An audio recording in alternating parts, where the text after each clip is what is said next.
Hi to you, my friends. I'm Carly and the moderator of today's episode of This is Friendship. Of course, my fun co hosts are here. Hey, Joy. Hey. Hi, Andy. Hi there. Great to see you, ladies, again. If this happens to be your first time listening to one of our episodes, welcome to you. For those of you who are regular listeners, hello again. We think you are pretty awesome for listening in either way, and we're sending you a big virtual hug of thanks. We started this podcast to facilitate friendships and build community by sharing our three perspectives on life topics. We feel inspired, supported, and encouraged by each other and want you to walk away from your time with us feeling the same way. Have you joined our email list? It's step number one of our community building, and we want to connect with you there. We want to connect you with other women there. Go to the link in our bio on Instagram at This Is Friendship Podcast. Send us an email at hello@thisisfriendshippodcast.com or go to our website, thisisfriendshippodcast.com. We are all older today than we were yesterday. I'm the oldest of the three of us, so I'm further along in my life journey than Andy and Joy are. Aging is a topic I think a lot about. My chronological age is not how I feel. All the perceptions I held of midlife have been shattered. And the images I held of what 60 looks like, yeah, I threw those out the window. And then there are the changes that come with aging that nobody talks about. Perimenopause, menopause, body changes, health risks, workplace ageism, being the caretaker for your parents and your kids at the same time. There is so much to talk about here.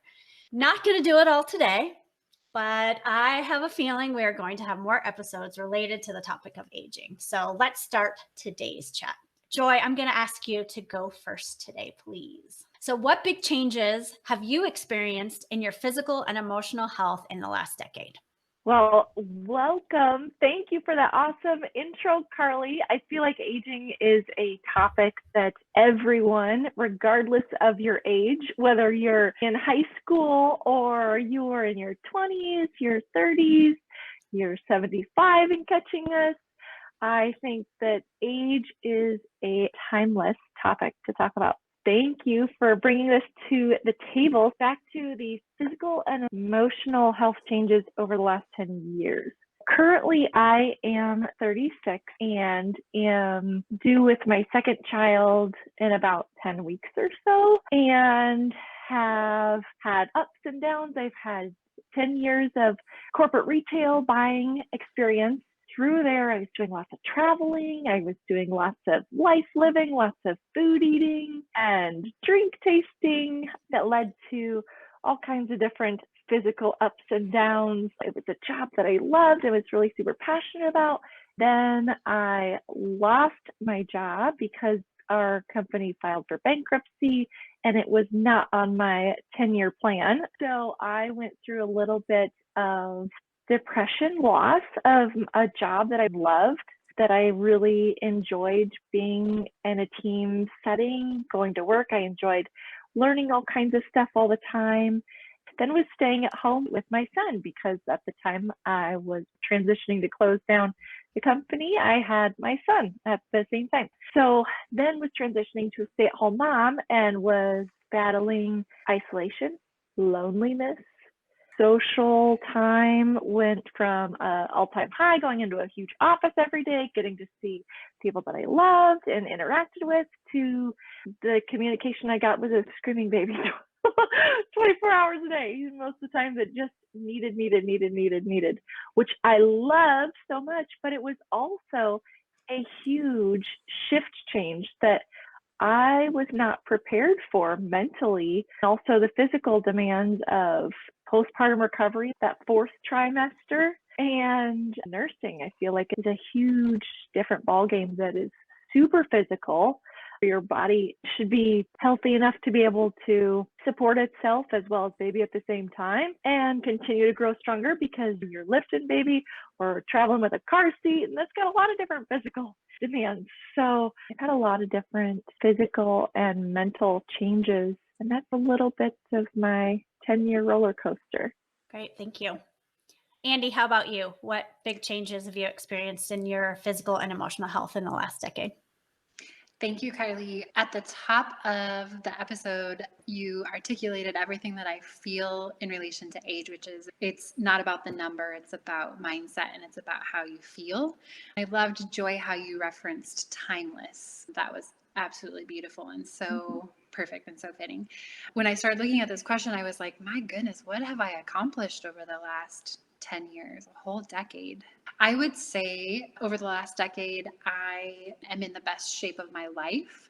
A lot of that came in relation to triathlon.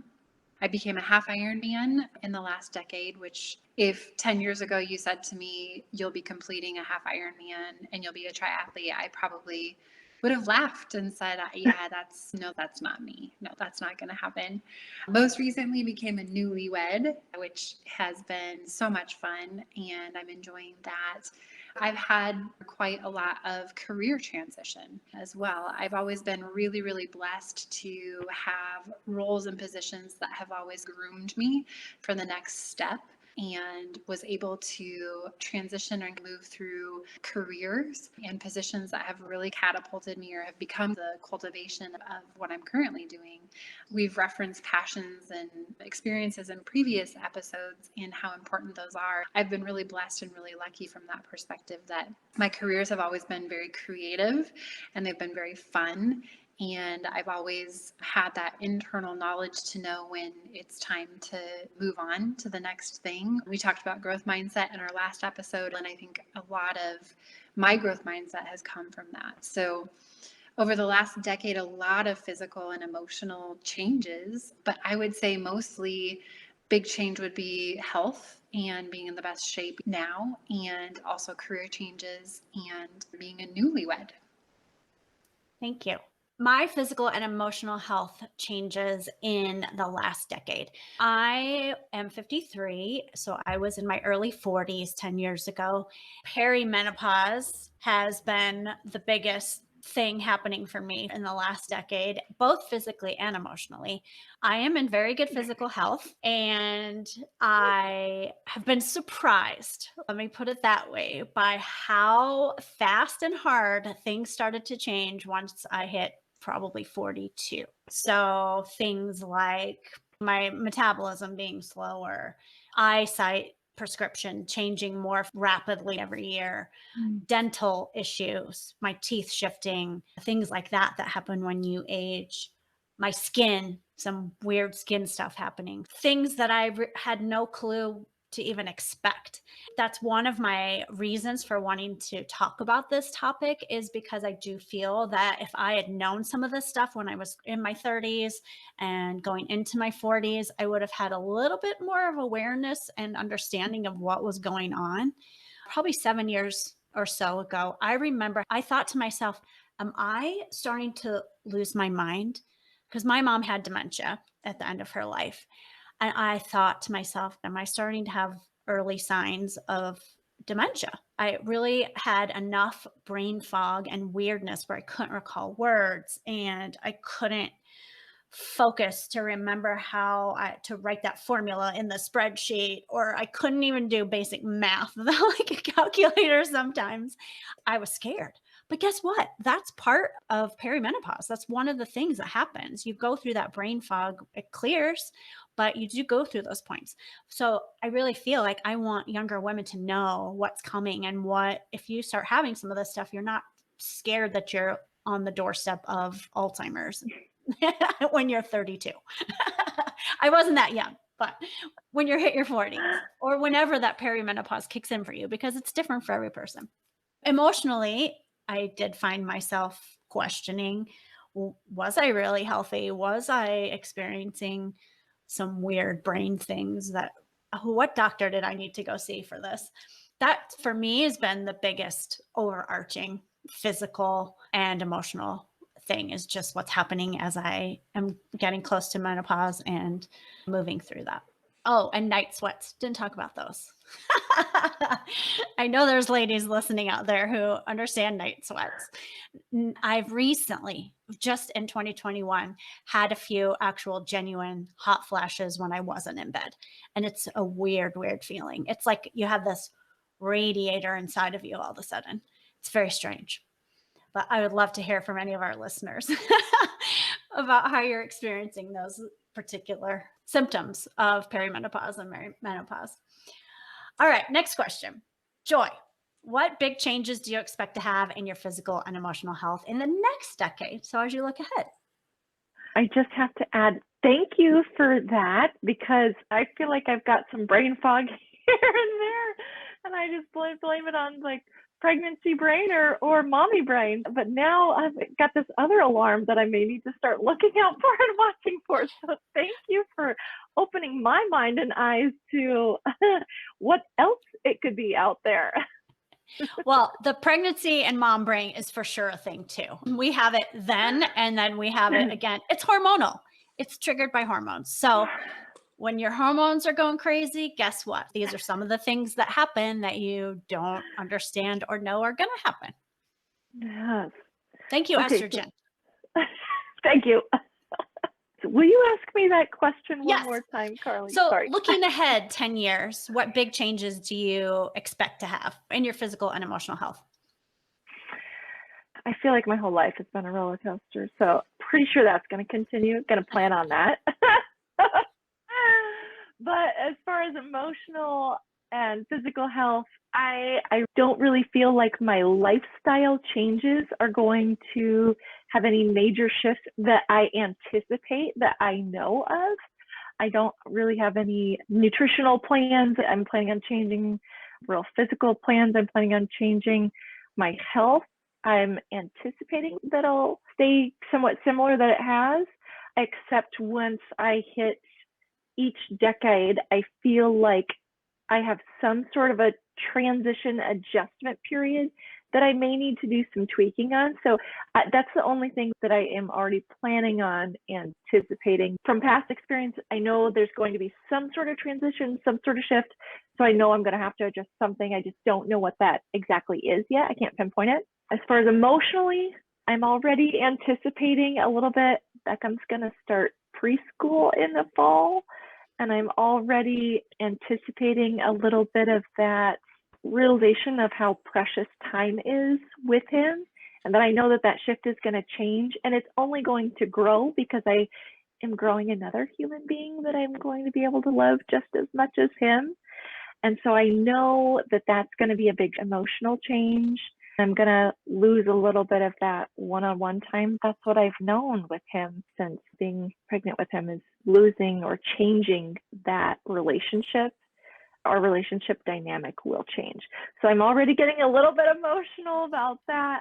And then being able to raise and grow a whole nother person, a whole nother human being, like the way that you grow as an individual when that happens, and that growth, expansion, and that love that is unexplainable, and it's really hard to tell someone else how you really feel about that. I know that that's going to happen. So those are two big pieces that are going to be changing. And then the whole dynamic of my husband dynamic, my marriage, that's going to grow even more with the love, but also at the same time, those challenges. We figured out, okay, once we had one, definitely mom and dad time, just relationship time, that changes, that looks differently. You don't have as much time to talk about the things and communicate about the things that you need to. So that's probably going to change as well too. So I anticipate and expect emotional changes with my marriage umbrella. We are celebrating our 7-year anniversary this weekend. I know we're getting a little bit nostalgic with our growing family. I'm anticipating a little bit of emotional changes there too. But over the next decade, I expect to really have some growth, to tap into other mental celebrations. We anticipate that we'll be debt-free in the next 10 years. That's what we're planning and striving for. So in the next 10 years mentally, I think being able to be debt-free, that's going to be a whole nother emotional explosion of confidence and accomplishment. And so those are the health and emotional changes that I anticipate over the next 10 years. Awesome. Thank you so much. Yeah. Andy, how about you? What big changes do you expect to have in your physical and emotional health in the next 10? The biggest is to become a mom. Of course. So a lot of my focus is currently on physical well-being, primarily nutrition from a pre-baby standpoint, and then finding a healthy exercise program as well. Physically, that's been my primary goal and focus. From an emotional standpoint, I guess over the next decade, being a newlywed, we're just very excited for all that is to come and to grow our family and build a home and everything that goes with that. I'm super excited for the next decade. And from a physical standpoint, just really working or focusing on pre-baby and then looking forward to growing our family. That's great. In my next 10 years, I'll be in my early 60s. I will be in menopause by then, postmenopausal. So I'm hoping to expect that some of the hot flashes or whatever else I'm experiencing because of those things evens out. I have to be very conscientious about my physical activity, about what I am putting into my body from a hydration perspective, a nutrition perspective. I really want to pay attention to those things over the next 10 years because by doing so, that is going to enable me to have the quality of life I want to have when I am in my 70s and 80s. I am a health and wellness coach and I do fitness training with clients. And I have worked in all of my career with women who are 50 plus. And it's easy to see the women who have continued to be active and those who have not. And I definitely have made up my mind that I'm going to continue to be active because it really is something that impacts your quality of life as you're older. Emotionally, I also am in a marriage. We're 29 years this year. And Woo! I know it's crazy to say that number. I think, aren't I only like 32? No, I'm not. Yes, yes, you are. Maybe that's how I feel.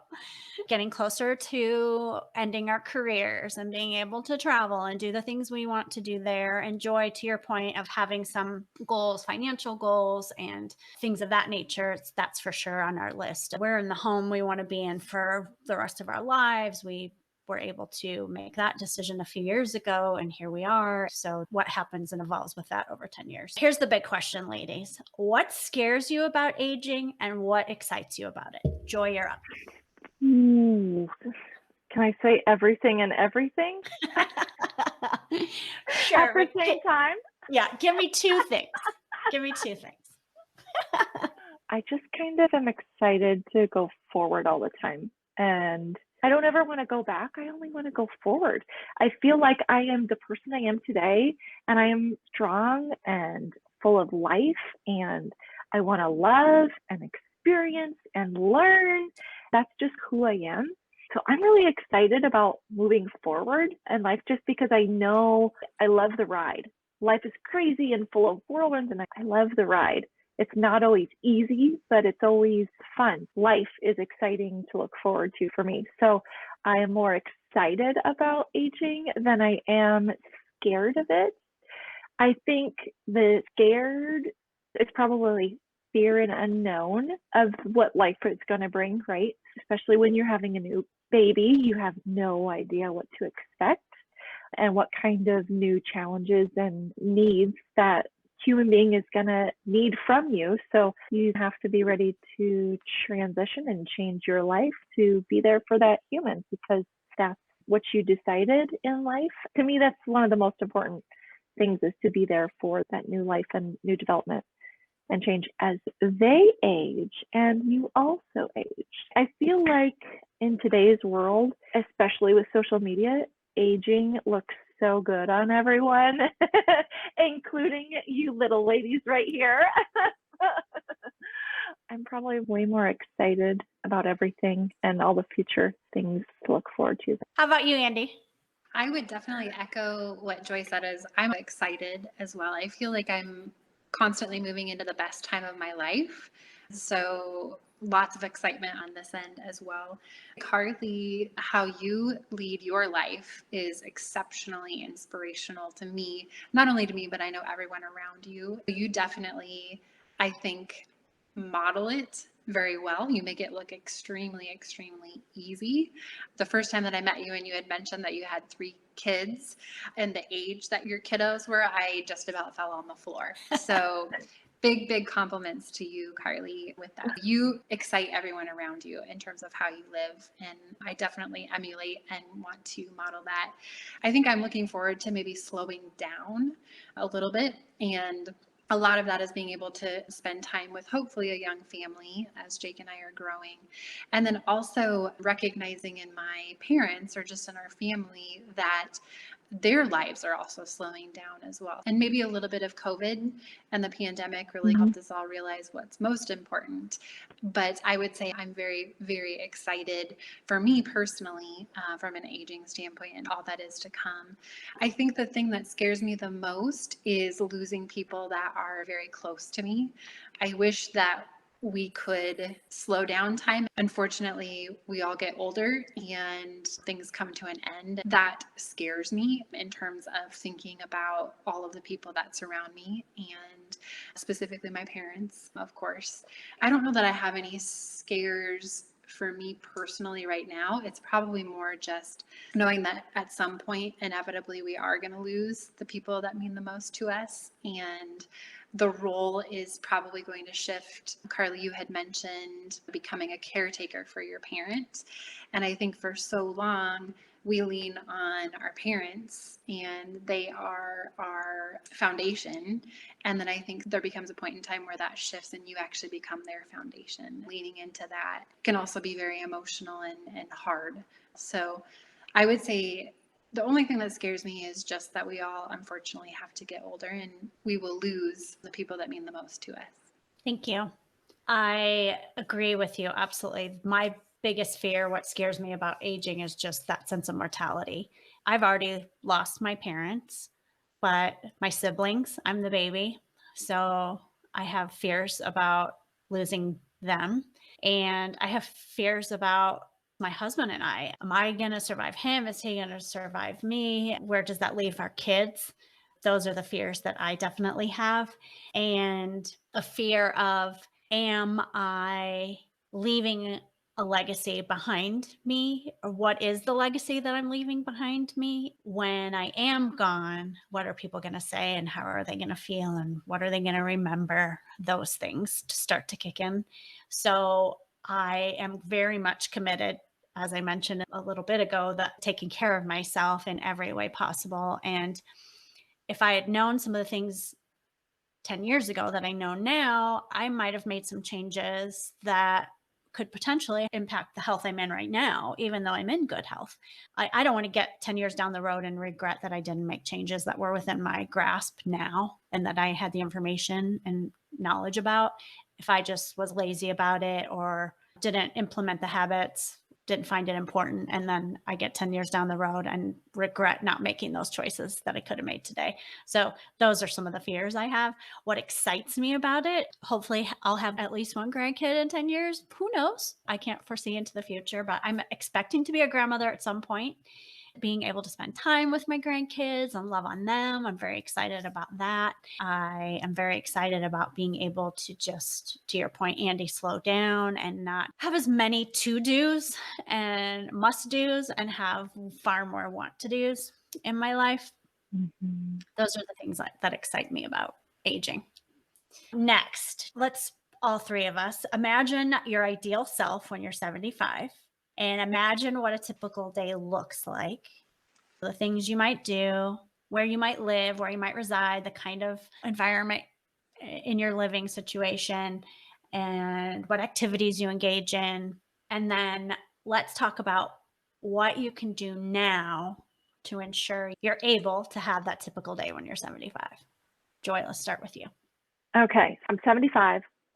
I'm not working anything full time. If I'm doing anything, it's for fun and it's a passion of mine. I'm living in the sunshine somewhere most of the year, if not all the year. I'm enjoying some learning about myself, some self-development. I'm enjoying some reading every day. I'm enjoying something fun and physical, movement every day. Not exactly sure what that's going to look like when I'm 75. Hopefully it's the same things that I love and enjoy today. That's what I envision myself at 75. I love sleep. I love a good night's sleep. So I'm probably not staying up and being a night owl. I'm more of an early side person, getting a good start to my day. I'm going to be enjoying some coffee, some beverages. I'm going to be enjoying some good food. Hopefully, then I'll have some grandbabies, maybe be traveling a little bit, exploring. That for sure I want to be doing every day. And then finding something to challenge myself, whether that's giving back to somewhere, finding someone that I can help, whether that's family related or volunteering. That would probably be my idealistic, perfect mishmash of a typical day as a 75-year-old Joy. Awesome. So give me two things you think you can do now to ensure you're able to Mm, live that kind of life. I think moving every day and starting my day with Jesus and a cup of Joe. That's awesome. Good advice. Thank you. Andy, how about you? Wherever your typical day is, you can describe it or not if you want. And then what do you feel you can do now to ensure that you can have that when you're 75? Thank you, Karli. What an amazing question. I thought about it and I'm like, I've lived a little bit more than half of my life. So I have another half to get to that point. That was just a good refresher. It's like, okay, let's step back and think through, wait a second. When you're 75, what do you want your life to look like? So thank you for the beautiful question. I think for me, I don't want to have any regrets. Did I live well? Probably more importantly, did I love? So I think the true measure of being 75 and basking in an amazing day or an amazing life would be being surrounded by the people that I loved, knowing that I loved them well and that I told them everything that I needed to say to them. I wrote Jake a 6-month anniversary note. I love to find cards.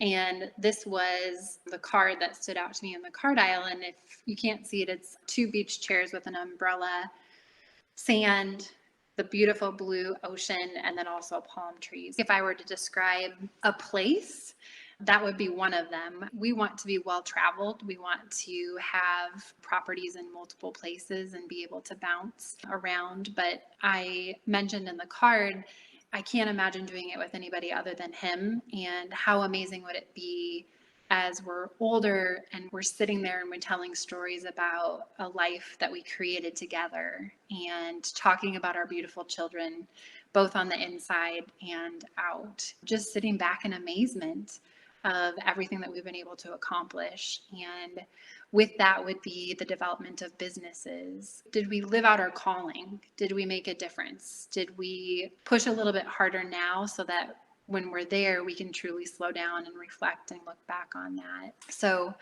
I think sitting with him, with our toes in the sand, the beautiful blue ocean in front of us, palm trees around us, we are very big on financial freedom and passive income as well. It is about wealth in the sense that we're able to live the life that we want to live, not that it is to extremes in relation to material things. It's more just having that financial freedom or having that peace of mind. And so that's definitely a focus for us as we develop our businesses and as we create our family and as we grow.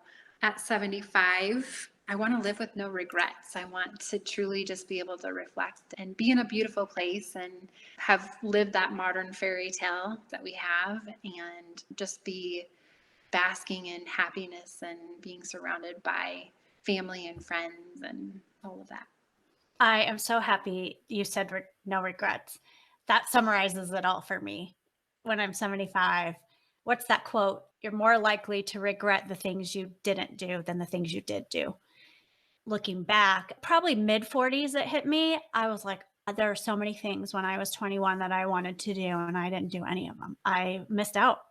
And then I flipped that switch and I was like, okay, so maybe there's some things I probably don't want to do anymore anyway, but I can still do a lot of stuff. I have a lot of good years in me left. I'm not out to pasture quite yet. So when I am 75, I mentioned it in the last question. I want to be in good health. I want to be able to do the activities I want to do, joy. I want to be able to volunteer. hold babies at the hospitals or walk people down the aisle at the theater. Those are the things I want to be able to do. And play with my grandkids. And you can't do that if you don't have good physical health. So, what I need to do today to get there is to be able to eat right, drink enough water, get enough sleep, manage my stress, all of those things that can impact your physical health and your emotional health too, from a standpoint of, am I living a well rounded life?